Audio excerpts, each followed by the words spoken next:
Welcome, allies, to the Visionary Activist Show, and I'm your weaver of context, Caroline Casey.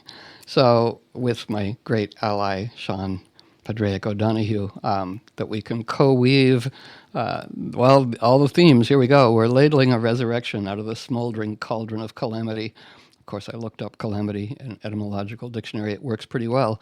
A great misfortune or cause of misery, damage, loss, failure, disaster, misfortune, adversity. Well, we got that. So cool it all out, slow it all down, sacred bonfires or arson, true Lammas, dark of moon before the spooky eclipse on the 12th. We'll talk about all these things. So let's quell the hot reactive escalation trap that we cultivate an ever-expanding repertoire of cool responses, right? We want to be first responders, not first reactors. We have a lot of first reactors. It's the anniversary of the U.S. bombing of Hiroshima and Nagasaki, which the Japanese celebrate as Global Disarmament Day. Yeah, and NASA's Curiosity Rover landing on Mars, August 6, 2012. We remain curious with the rover about Mars, literally and mythologically. Venus forms a grand trine to Pluto and Uranus. It's the Phoenix revolution of art and beauty and kinship. Let us be artists of atmosphere, public dreamers, conjuring the atmosphere conducive to the desirable. Yeah, everywhere it's hot. It's hot everywhere. Cool it out. So, convening with bard herbalist Seán Pádraig O'Donoghue to light a sacred boundaried fire of fierce beauty in our hearts, into which to toss our nafs, right, wonderful Sufi term, our personal and collective befoiblements. They're very active, while honoring the art of grief.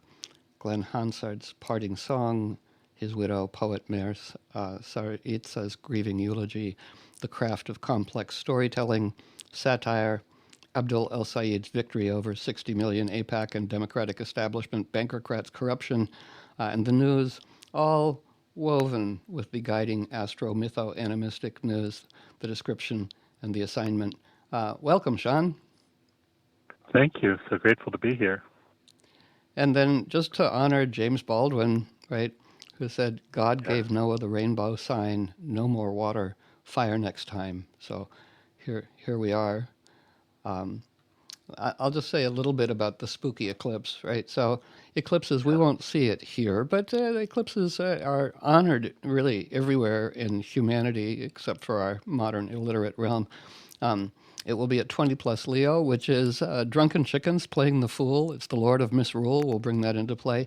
But everything real, everything symbolic. So, so my friend Sylvia delineated long ago is when you're in an actual eclipse, total eclipse, it gets spooky, right? Whoa. The moon covers up the too bright light of the sun, turns it into an image, a crescent image of itself, and the winds come up. And striation bands sweep across the land. And then at the moment of precise totality, it's like, oh my God. And you see the stars. So the analogy, well understood in the Middle East, is that we only see possibilities, the stars, after an eclipse. So all the more reason, everybody, to just cool it out, our own hyper-reactivity. The description and the assignment, it's a jumpy field. I'll delineate the chart, and Seán will bring up everything. We'll weave to and fro. May it go well for all of us. But just a short clip a short witty clip, the mushroom news. Here's the mushroom news. My brain is like my internet browser. There's like 19 tabs open, 6 of them are glitching, and where the f*** is that music coming from? Right. So for reasons Venus just moved out of mutable sign. It's a little more stable now, but it was in Virgo squaring Mars, the two Mercury realms. So the description was jumpy, right? Our brain, 19 tabs open, and where's that music, and how do I turn it off? There's that, and then we calm everything down. There we go. So, so Seán, wherever we want to go, there's so many places. But you'd written a piece on the genie out of the bottle. Do you want to start with that? Sure, absolutely. And, I feel like growing up, I heard this metaphor mostly around nuclear weapons. And now I'm hearing the same metaphor employed over and over again about AI, about, well, we can't put the genie back in the bottle. And I got thinking about that and about, how that actually runs counter to both mythological and historical truth. So from a mythological standpoint, you know more the cultures that associate with Jinn than I do, but they are not technological human creations. They are beings that arise from the land and from the elements and that are outside human control. And they tend to be angered when people disrupt the ecologies of their homes. And so if there are genies about, they aren't in the nuclear weapons. They're in the mountains and the rivers being affected by the uranium mining. They aren't in the AI. They're in the aquifers being drained for it and the atmosphere being warmed to drive it. And also, why would we want to be putting them in bottles anyway? That's kind of an imperial solution. And traditionally, there would be interchange and communication, negotiation with them once they were offended in order to try to find how to live together in a better way. And then finally, we have just the idea that once something has started, it has to continue. Right. And the idea that technology and history move only in one direction, when, as our ancestor ally David Graeber and David Wenbrough also pointed out, there have been many, many ways humans have organized community and culture and technology over time, and sometimes they've said, well, this isn't really working. Let's walk away and do something else, and that's always an option. And we can't go back and undo what was done, but that doesn't mean we have to keep going in the same direction or doing the same things that brought it about. There's much in what you say, and then just to chime in from the Alf Layla wa Layla, the 1001 Nights and Arabic fairy tales.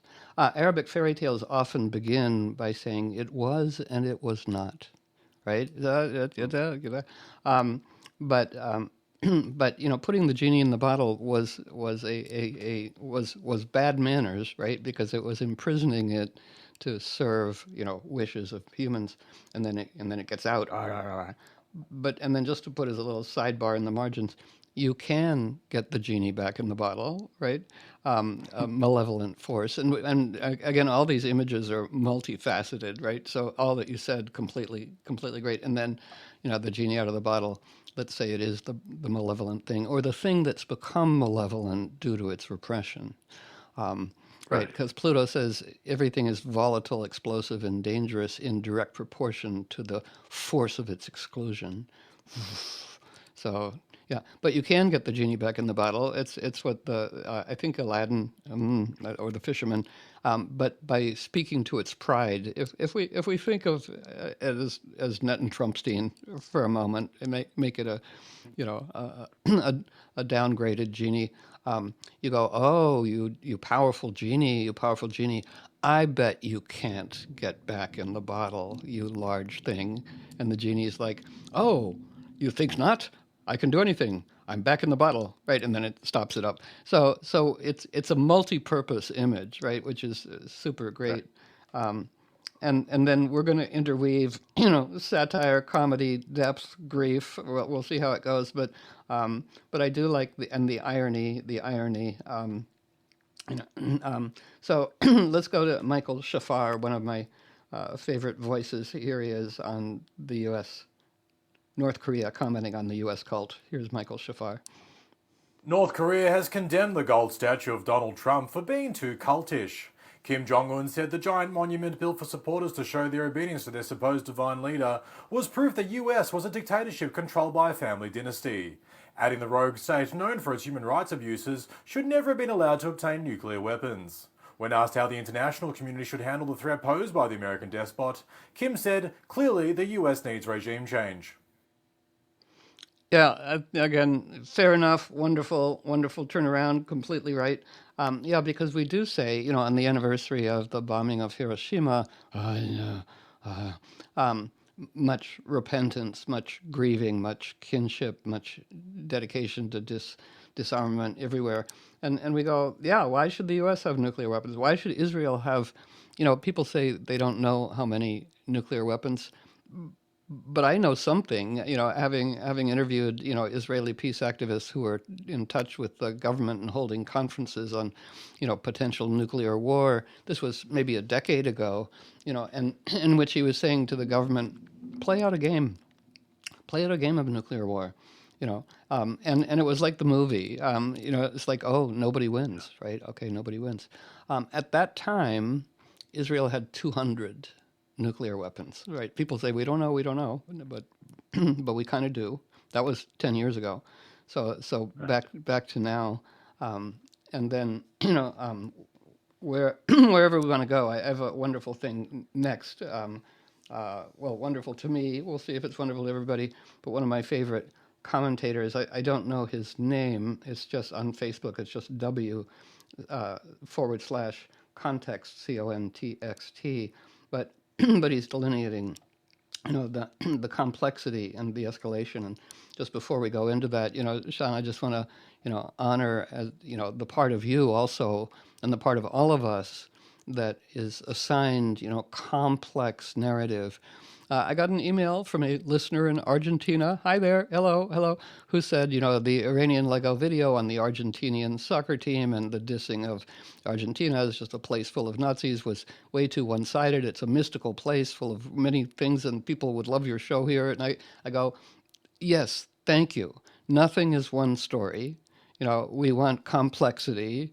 And thank you, listener in Argentina, for contributing to that, right? So we want complexity. Before we go to the complex intrigue narrative, it's about 3 minutes, but is there anything you want to say about complex storytelling? Yeah, that all beings respond to the way we approach them, the way we invoke them. And I think about,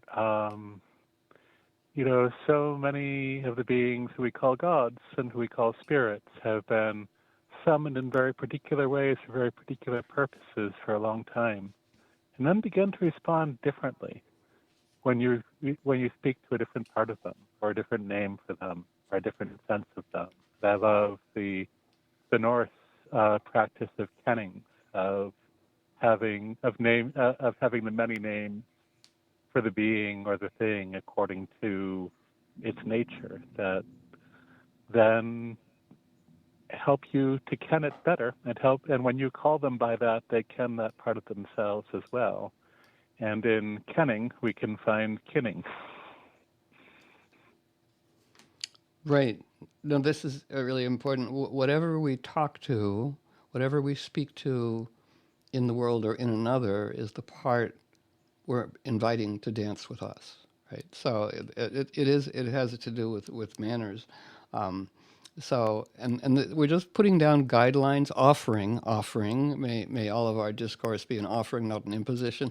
An offering to put down guidelines, just navigational guidelines, to be agents of cool out in a hot reactive field.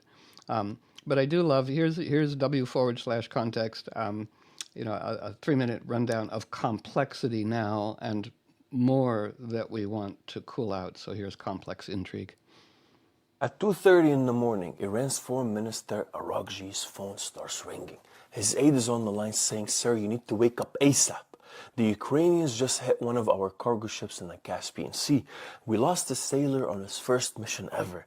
And to make it worse, Zelensky is bragging about it online." So Araghchi gets up and he actually checks his phone. Zelensky posted, Very strong results in the Caspian Sea. Vessels were moving Iranian military cargo. He's not hiding it. He's actually advertising it. Then Araqji keeps scrolling. There's a second post. Zelensky is accusing Russia of feeding Iran satellite images of U.S. bases. Bahrain, Kuwait, Jordan. He says the images are being used to plan strikes on Americans. Because a couple weeks earlier, Iran did actually hit a U.S. base in Jordan. 3 American soldiers were dead. So Araqji puts the phone down. He's thinking, I know what this is all about. This is not about the ship. Since March, Ukraine has been quietly talking to the Arabs. They're sending them counter-drone teams and teaching them how to shoot down Shahed drones. The same Iranian drones Ukraine has been dodging for 4 years. Zelensky's telling the Arabs, you give us Patriot missiles, we share them, and we give you the technology to survive Iran. We do a little defense swap. And today, he's showing them and the US, look at what we can actually do to Iran's supply chain and to Russia's satellites, to your enemies. So Araqji gets on the phone right away, and he calls Kaja Kallas, the vice president of the European Commission. Same morning, he wants Europe to condemn Ukraine before this gets any bigger. Control him before things get very messy. This cannot go unanswered. He goes to post. We know this was done at Israel's request to drag Europe into the war. And right away, Ukraine's foreign minister Andriy Sybiha responds, Iranian lies, he says. You have no standing to play a victim. You've been arming Russia since 2022. Your Shahed drones are all over our cities. And now while all this was happening, the IRGC was setting up a ballistic missile with a small warhead aimed at Odessa in Ukraine. Not to destroy the city, just to answer back. But if that happens, air defenses light up across the entire European continent. So phones start ringing all across the cities. Qatar calls Tehran and Pakistan works both sides and Europe leans on Kyiv. Everybody wants the same thing. Slow it down. Because if that missile flies, 2 wars become one. Europe, the Middle East, Russia, the US, Iran, all of them are on the same map. All of them are in the same fight. And for 3 days, the whole world was watching. So Tuesday morning, Sybiha actually picks up the phone and calls Araqji personally. And he softens the language. Our bad. We never intended to hit civilians. But you still need to stop arming Russia. And Araqji says, all good, but you still need to compensate us. And on the same day, Zelensky actually lands in the White House. He didn't come to ask for help. He came to prove that Ukraine was still strong and was still worth keeping. Right. Part of it, I love this narrator. We don't know his name. W context. I love his tone. I would like him to narrate the complexity of my own life, right? Because it's intriguing, it's playful, it's ironic, it's deep. Anyway, I love the tone of this narrator. And as he finishes, going, slow it all down. And it's a good segue from what we were just talking about, Seán, because whatever we speak to and however we speak is what we're invoking, right? And he says, well, they softened the tone, right? Oh, our bad, didn't mean to kill civilians. Oh, okay, there we go. We can work it out, Not the Netan Trumpstein team that we're saddled with to, we don't know, put back in the bottle or put into the Lammas fire, but relative grown-ups. And then what I want to toss to all of us, to you, Seán, is all this complex intrigue and ingenuity, technical and warcraft, to be liberated from, right? It's the anniversary of the Curiosity, the NASA's Curiosity landing on Mars. So we want to be curious about Mars and how might we liberate all this ingenuity from cruelty and death and mayhem and up to no goodness, into again, where's the desirable unrealistic vision? So are you are you humming with such a thing? I am, and I'm also, just before coming on, I was coming across an interview with David Suzuki, and he was coming from a very pessimistic place, but then he said, it's never too late to negotiate or to advocate for a better catastrophe. And I think a part of it is, like, no matter how much people think something is too late, no matter how far people have gone down a particular path. If instead, if we allow them to see, just because this is where you have been, doesn't mean it's where you need to continue to be. Or just because not everything can be stopped, doesn't mean some things can't be made better. Then we get into a new place of curiosity, when it's instead of, this is a disaster and who made it so, it's, here we are in this precarious situation. How can we move forward from it, and what can aid us in that? Yes, that's great. And then just to look to our own guiding inner and outer astro-mythology animistic map, Mars. Mars in the sky, we can see it at dawn, rising before the sun, with the moon exalted in Taurus, right? So Mars in Gemini, it's the troubadour bard. Daniel Gemario calls Mars in Gemini the troubadour bard, and we go, oh, well, okay. Kindred with Ceres, Demeter, dwarf planet, goddess of the earth. So there's all this, hot Mars or abusive Mars or imprisoning of Mars into the unimaginative confines of cruelty and carnage and war, and then, but Mars, I'll say it and translate it, Mars by quintiles, Pluto. And Pluto quintile Saturn. What is that? Well, we look at all the key angles between planets as ways of dividing the circle by different numbers. A quintile 72-degree angle, division of the circle by 5. 5 is sacred to Venus. There's a whole thing on that. But it's irresistible eloquence. And the biquintile I have new respect for because I've seen it really humming in people's charts, like Harry Mack. Mars biquintile is Pluto going, Mars is up for a transformative change. And the ancestors, as Mars dances with Pluto, Pluto's image is the council of ancestors. A young leader listens to their voices. And Pluto quintile Saturn. Saturn quintiles back to Mars. So the ancestors know how to navigate the underworld, how to liberate Mars into ingenuity and beauty and peace. And we sort of turn to them, right? I have the Umpepu from the Sangomas of South Africa that opens the portals to the ancestors, the good ones. I mean, there's spooky ones chiming in too. There's I won't even go into the complex astrological community intrigue at this point, but yeah, the ancestors, careful who you invite in. Well, it's just a touch there. Well, no, right. it's too complex. Yeah. But the mega serious worthy kerfuffle happened with two astrologers on a podcast. We're talking about Pluto, but not quite deeply enough. I mean, when I began to rewatch the whole kerfuffly thing, it's like, when you talk about, well, now I'm really done with the underworld. Now I've really handled my shadow. It's like, oh no, run! The ground's about to open up, so that and then somebody did actually invoke their nasty ancestor, and who showed up anyway. Right. So I'm crafting a thing on that here, which is everybody cool out. Let's use our craft to resolve these things, right? Anyway, so back to this, again, the ancestors know about navigating tyranny, and as I texted you before we went on, going, and for everybody, let's compose our guest list, right, for this time now, and and Friday's true Lammas, right? We can speak of that, one of the 4 cross-quarter holidays, fire, the fire next time, but how to make friends with fire. But we have our guest list of historic, mythological ancestors that we might want to invite to this party, this eclipse party, which will be taking place next week, but it's all in the field. And my friend Sylvia's analogy, it's like when you're in an actual eclipse, it's like spooky. Even the scientists on the shore are like, whoa, it's spooky, it's scary. The demons, the winds, the temperature drops, whoa. The birds go to sleep, everything.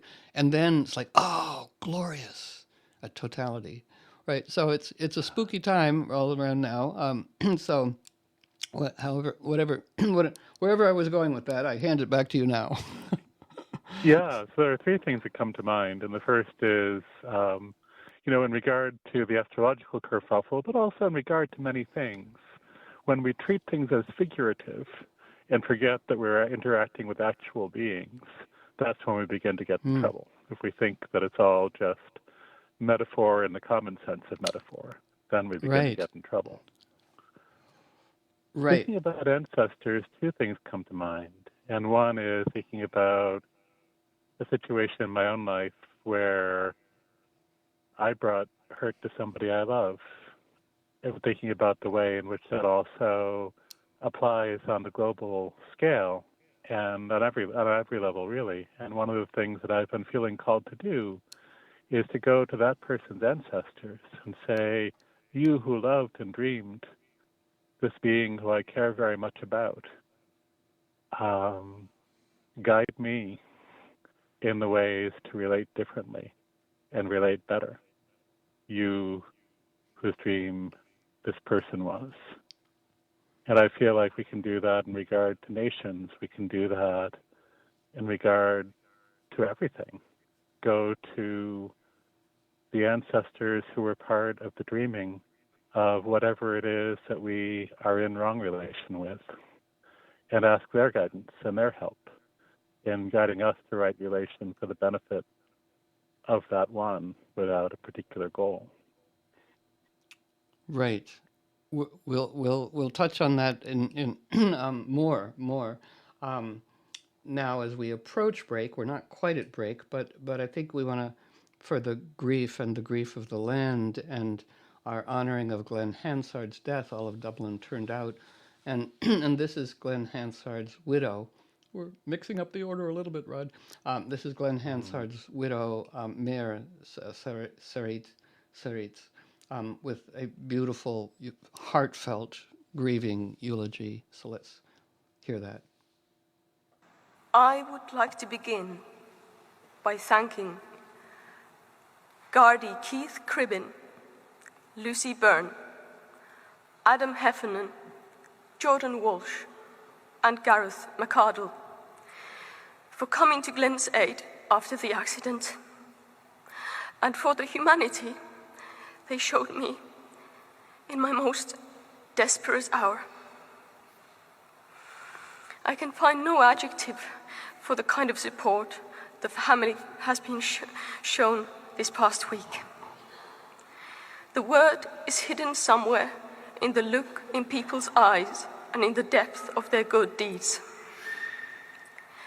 None of this could have been done without you, most of whom I've not even met yet.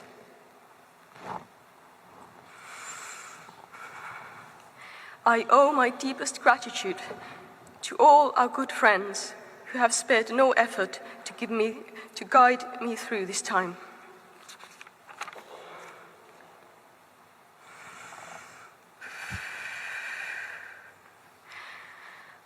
As Glen's wife, I want to thank him for the life we shared, searching for truth and beauty side by side. We found it in our son, Christy. He cannot be here today. He is too young to witness or understand an event of such scale. The bright spirit he inherited from his father is with us. I end with an early poem I penned for Glen in return for the songs he wrote for me.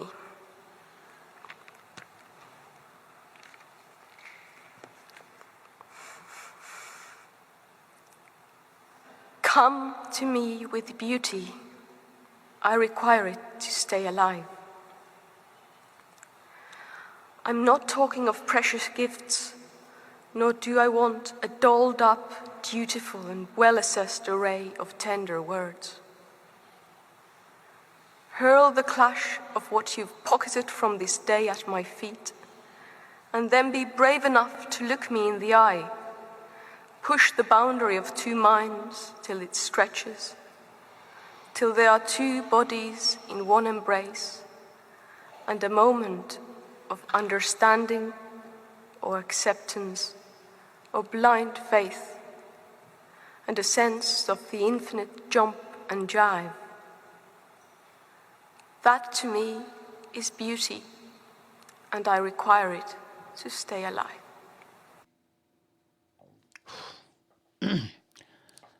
Powerful. That's Glen Hansard's widow poet, Maire Saaritsa. I apologize for the pronunciation of the name, but you can really feel that, Seán, and everybody, right? It's like the grief and the beauty and the love and the kinship, so powerful. So we're going to come back on all of those things. But for those of you who don't know, Glen Hansard was an extraordinary Irish bard. We're going to go to Ireland in many ways after our break. That was his widow. All of Dublin turned out for his funeral. His death at 4:30 a.m. on July 29th, just outside Dublin. It's the sun. Jupiter was Kazimi with the sun, meaning in the heart of. It's a beautiful Arabic astrological phrase, in the heart of. So the sun and Jupiter, joy, were in Leo, and he, opposite Pluto, he rode off into that. And he has a parting song for us that we'll play as our break music now, because it's very profound, right? And we'll be back on the other side of this. But so here's Glen Hansard, The Parting Glass. And of all the money that e'er I spent it in good company.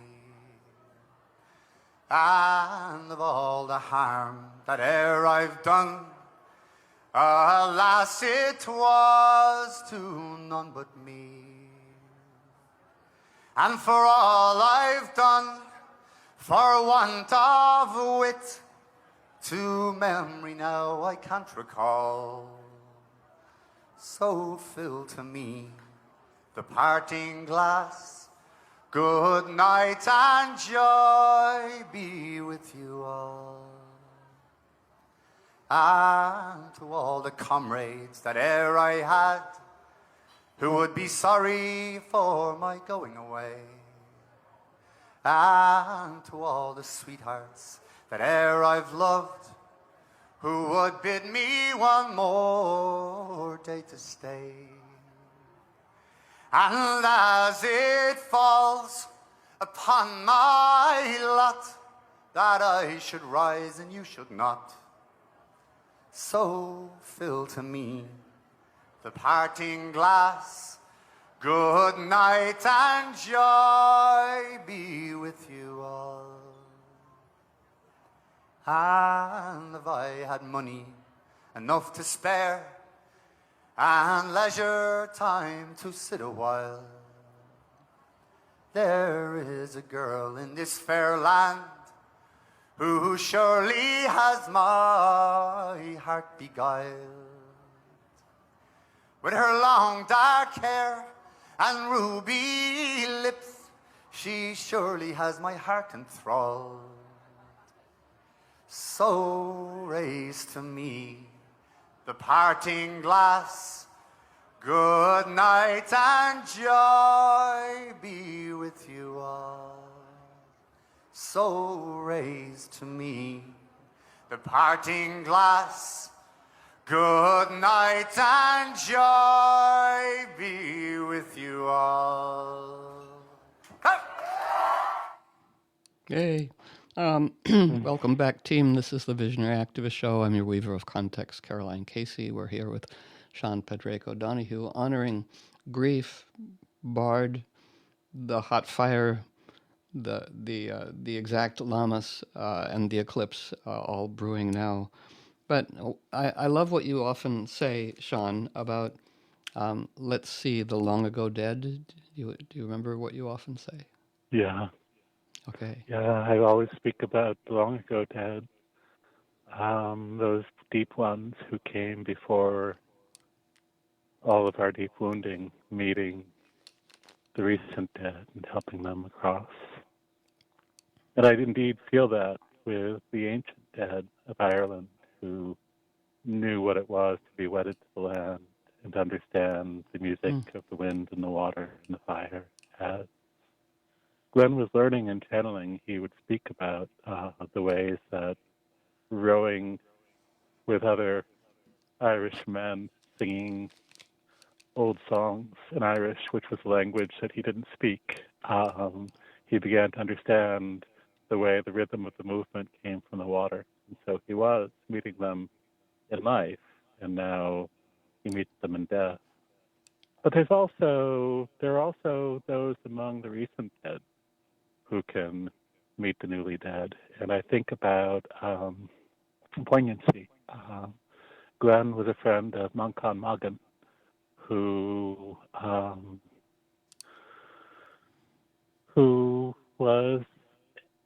began as a journalist and then became a storyteller, a myth teller, and a reviver of the Irish language, especially in connection with the land.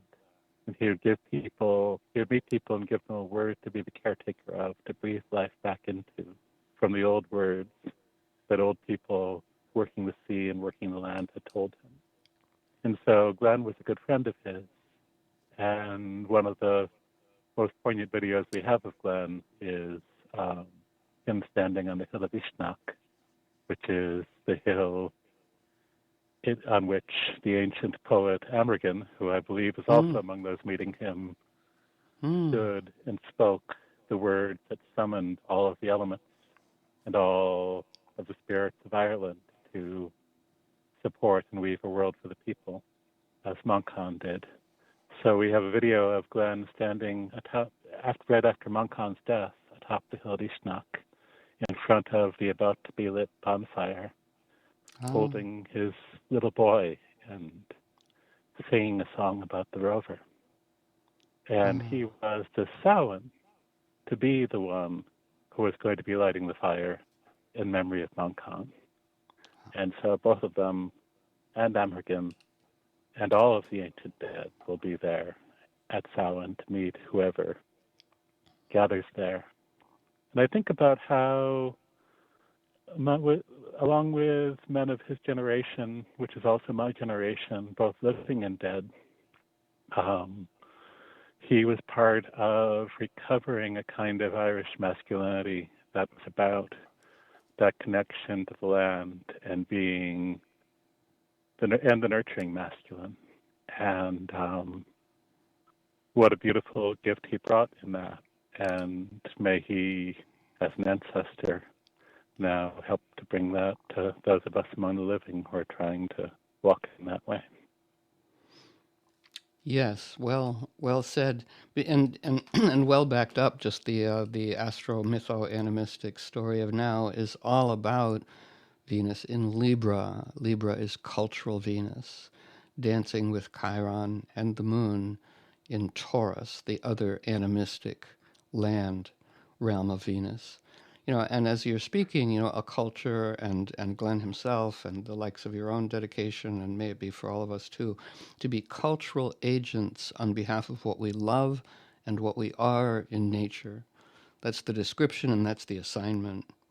And I love you bringing up Amargin, right? The song of becoming the great bard.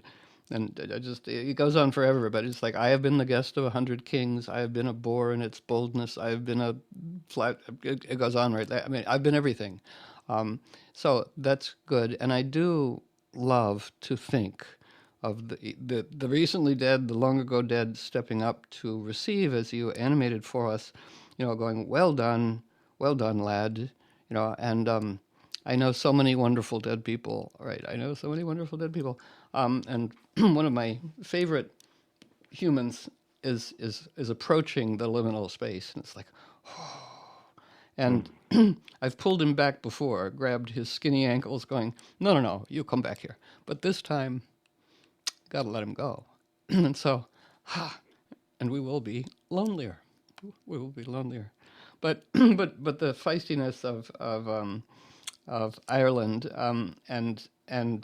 and I choose to see, I have no certainty about these mysteries. I choose to see the beloved dead cheering us on and offering counsel and how to navigate the underworld, and strengthening, what you're speaking to and humming in all of our hearts, Seán, that beauty, ingenuity and beauty, may they be leadership qualities again. May they draw everything forth. Beauty versus cruelty, we're betting on beauty. We're betting on beauty. So let's go to Muhammad Ali, short clip from Muhammad Ali, a beloved ancestor. Here's Muhammad Ali. I have another thing to say. This is one thing. This is one thing I love and I admire about the Irish people. I studied a little of the history since I've been here. I found out you've been underdogs for years, hundreds of years, people dominating you and ruling you, and you can identify with this freedom struggle, you understand? But I just have mine on the other side of the water. But we all are fighting for the same cause and idea, but we have different reasons and different approaches. Muhammad Ali, thank you very much. Yeah, Muhammad Ali, thank you very much. The ancestors chiming in, and again, kinship across borders, like the, Muhammad Ali kinship with the Irish travails, the Irish kinship with the South Africans. Really important stories. Just two Irish shopkeepers, who were like, let's boycott South Africa until they end their apartheid and Nelson Mandela is released, and it was only them, right? And then Nelson Mandela hears about them, and so does Bishop Tutu. Bishop Tutu comes to visit them, these two women running a shop, in Ireland, about, boycotting bananas that they don't even like. And Bishop Tutu comes to say them. And then when Nelson Mandela is released from prison, he makes sure that they are invited to his inauguration. Anyway, so the small and the large, the Ireland, South Africa, the diaspora, the kinship, the, thousands of pagan Irish women and babies sold into slavery into the Caribbean, which all my Caribbean friends know about, going, yeah, man, we know that. It's why there's that lilt. There's the Irish-Jamaican kinship lilt that we've played before that is just so fabulous.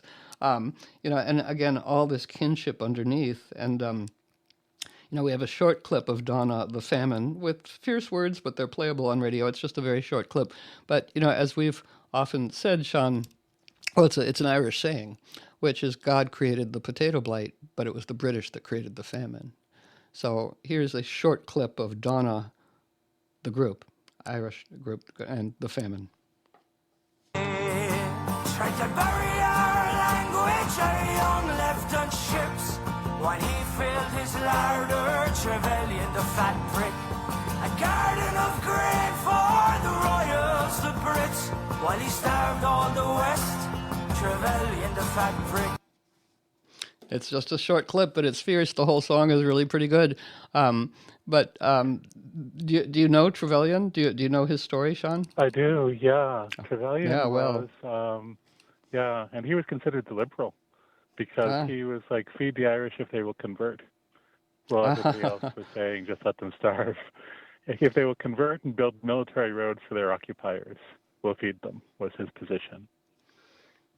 But also, it's like at that moment, there was the great kinning across the ocean, because like right as the famine began, Frederick Douglass had to flee the United States for a little while after the publication of his book, and found himself in Ireland, found himself in Dublin, and had been hearing about about Daniel O'Connell and the movement to get together, to bring the tenant farmers together to organize for liberation.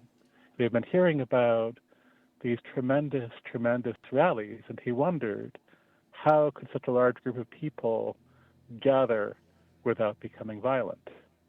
And so he went to hear O'Connell, and a couple of interesting things happened. One was that O'Connell was speaking that day about the shared plight of the occupied Irish and the enslaved Africans in America, and that it was one struggle, and that when people left Ireland, when people were forced to leave Ireland and come to America, they had to remember that these were their true kin, and this was the same struggle. And the second thing that happened was he saw Frederick Douglass in the audience and brought him up to speak from the stage. The third thing was Douglass writing, I think it was to William Lloyd Garrison, but it might have been to somebody else afterward, spoke about how he had heard many great speakers, but he had not heard one so great as O'Connell. And it's interesting because, we today tend to think about the great rousing speaker who brings fire to the crowd. But what Douglas wrote about O'Connell was that he had a soothing voice that calmed every heart in the room, and that everybody within it was held by it. And that was how the great crowd remained a peaceful crowd. And so thinking about irresistible eloquence, so often we think about irresistible eloquence as the fiery eloquence, which is important. But O'Connell embodied and Douglas recognized and honored that other kind of eloquence, which is the eloquence that can bring us into that deep humility of attunement and that deep calm presence that allows us to consider the way forward and move forward together rather than simply reacting from the hurt. Wonderful. Yeah, no, let's we have the sacred bonfires really now, August 8th is exact mid-season, again celebrated as much as equinoxes and solstices, the four gates of power, Halloween, I call it Candlemas, Beltane, Lammas, where power is especially eager to be invited into the realm, right? So we have the sacred fire, and we are thinking of our guest list, right? Who we want, what sacred fools we want, because the eclipse's image is sacred fools, the Lord of Misrule. We want to invite that into play. So yeah, O'Connell's soft tone, and Douglas and Nelson Mandela. I mean, I remember sitting on Tabletop Mountain in Cape Town with my guide, whose name was Ishmael, my friend guide, and he was telling me the story of South Africa and the miracle of Nelson emerging not bitter. He said people were all waiting, and remember, just as the thing, this is again art and beauty is so crucial to everything, because Ishmael, I tell this story a lot, but it's in my heart. Ishmael said, "You must go to Robben Island because you will feel the spiritual technology that Nelson and his comrades had to cultivate." I'm like, okay. So I went. And Ishmael was like, "Did you feel it? Did you feel it?" I go, "It'll take a long while. I don't want to be simple with it, whatever." But I was feeling on that cold boat ride out there to that windswept, rocky, barren island, what would it be like with a life sentence over your head? And Ishmael said, "But Nelson and his comrades, they were singing as though it were nothing." Right? And when he wrote his autobiography and the guards destroyed it and denied him pen and paper for 5 years, right? If we have pen and paper, we're wealthy. If we have pen and paper, we're wealthy. And we'll get to voting. We'll get to voting as well. And then he finally got pen and paper smuggled to him, and he rewrote his autobiography, and it was smuggled out. But he always treated the cruel guards with respect. And people say, "Why are you doing that? They're cruel, what?" And he goes, "Because he didn't say my weird to dream, but my destiny is to negotiate with killers for the sake of the community," right? And that's why Ishmael was saying the miracle, when Nelson emerged, radiant, eloquent, not bitter, dedicated, like, people were like, "Oh," and they were going to vote. And Ishmael said that we all thought we were going to get killed, that it was a trick, that they'd mow us down at the polls, but we were going to vote anyway. Listen to that, Americans. Like, I don't know if I'm going to vote. People were willing to give up their lives in South Africa to vote. Even ineffective and betroubled and, whatever all the thing is, but it's like, right. So, yeah, so wedding, O'Connell, this medicine of leaders in nature, and women and cultures, because I think really now is, globally is actual citizenry in cahoots with the earth and what we love, rising aroused in apocalyptic times to, transcend the government and all the governments really in a way. It's like it's huge, and that's why honoring El-Sayed's victory over the Democratic establishment and AIPAC, $60 million outside dollars leveraged against him by bankocrats in the Democratic Party and AIPAC, whose hair is on fire. I'm reading Peter Coyote's excellent piece. whose hair is on fire because this doctor, Rhodes Scholar, young Muslim, had objections to the genocidal campaign of Israel in Gaza and Lebanon.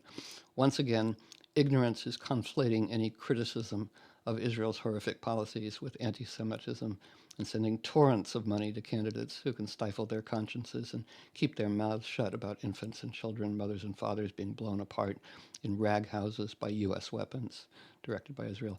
Yeah, no, and then just a little more from Peter Coyote. He said, Trump smirked through an entire bird whistle racist aria about El-Sayed's last name last night, repeating, as he once used to over-articulate Barack Hussein Obama, and saying repeatedly, can you believe this? Peter Coyote says he did everything but call him a sand word you can't say. Did anyone stand up in Congress and say, this is beneath us? If not, we are all complicit with this blind pig in a fright wig. Right? Anyway, so he goes on. It's an excellent piece from Peter Coyote. That's great.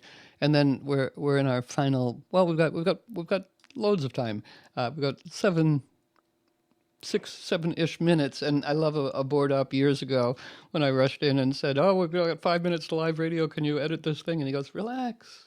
We have 5 minutes. Think of how long 5 minutes of dead air would be on the radio." It's like, oh, it's forever. That's really great. So we do. We have plenty of time. Plenty of time.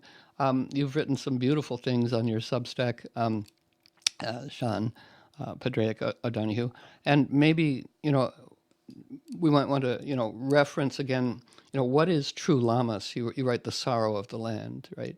And anything you want to bring up about Lunasa and the assembly of Lu, and the festival, the bright lightning fast many skilled Lu began to honor and celebrate and mourn. And anyway, anything that you want to bring up for us to hum with about this time right now, this exact mid-season.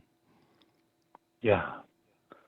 And so there are at least 3 depths of it. I mean, there are many more, but there are 3 that I'll name, and always in Irish there are 3. And so we'll begin with Lu and development of skill on behalf of the people. And this brings us back to Abdul El-Sayed. I think about, like me, he's someone who loves lifting weights.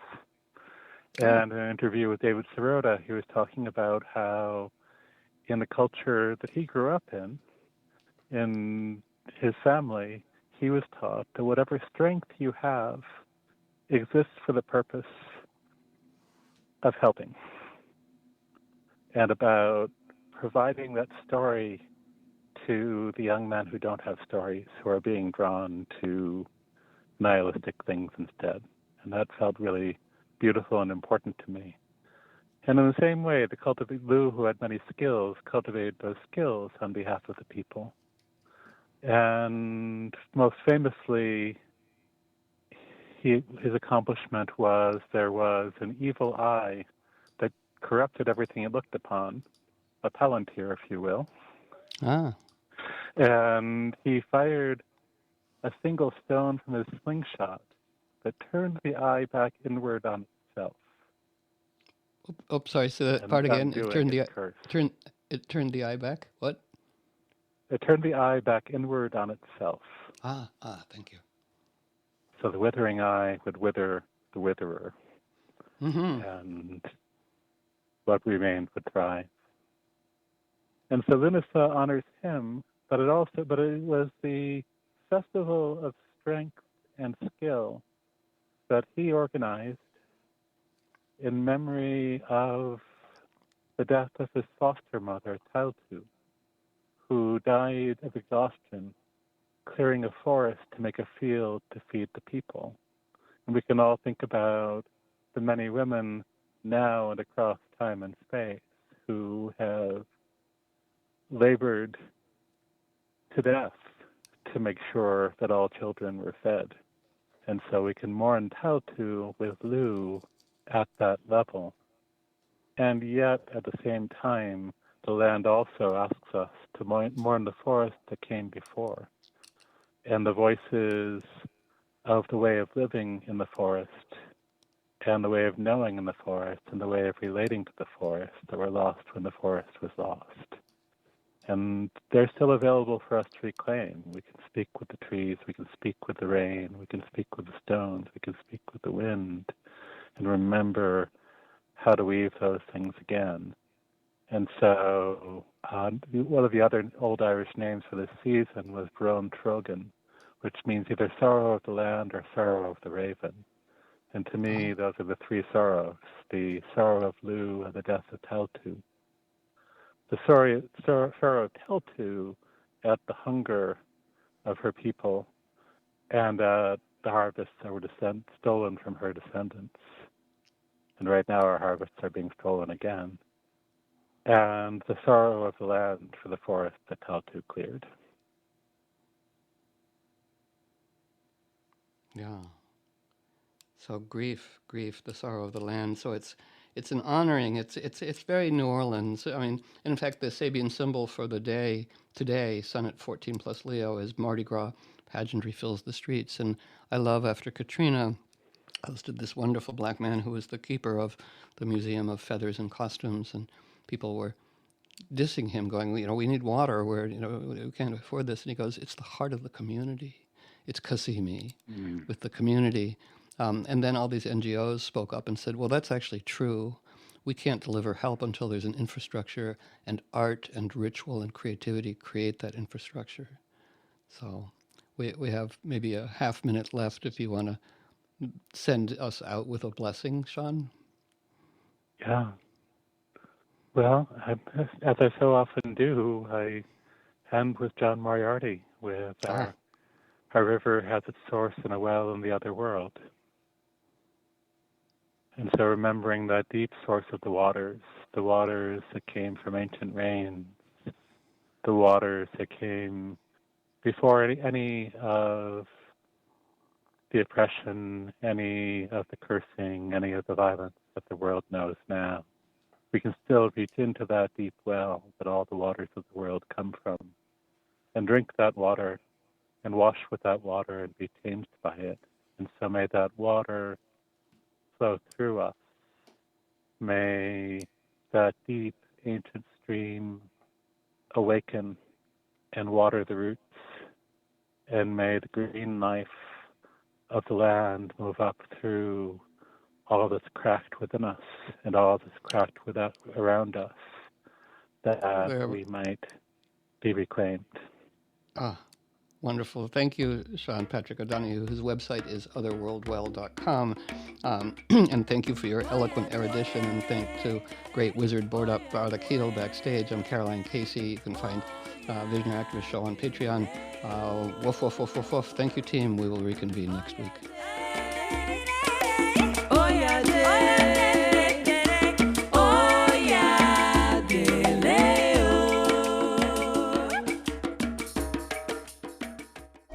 Civil rights advocate, Congresswoman, and former KPFA intern Latifah Simon. KPFA is very special in terms of following its mission to speak the truth and to provide voice all over the East Bay for folks who want to understand what's happening on the ground, what's happening in government, what's happening in education, what's happening in the arts. I'm just very inspired to be in this space with you all. So thank you for making the decision to be a part of the truth. The First Amendment is so powerful, not just to say what we want, but to have a free press, a press that can talk about, again, what we deserve and how our rights are being toppled upon us in countries all over the world. Folks don't have that privilege or what we believe that right. I'm just so excited that the board and the staff and the interns here are really committed to not just the First Amendment, but this idea that we all have voice. And I'm going to keep fighting along with you all, but the power of the pen is more mighty than the sword. The annual Laurel Street Fair World Music Festival is back, happening Saturday, August 8th, and goes from 11 a.m. to 7 p.m. This family-friendly, wheelchair-accessible event takes place on MacArthur Boulevard between 35th Avenue and Maybell Avenue in Oakland.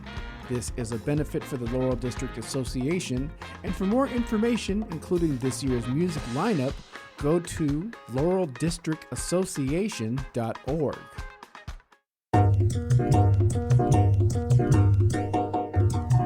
KPFA paid staff is associated with the Communications Workers of America, CWA Local 9415. This is 94.1 KPFA and 89.3 KPFB in Berkeley, 88.1 KFCF in Fresno, and online everywhere at kpfa.org. KPFA.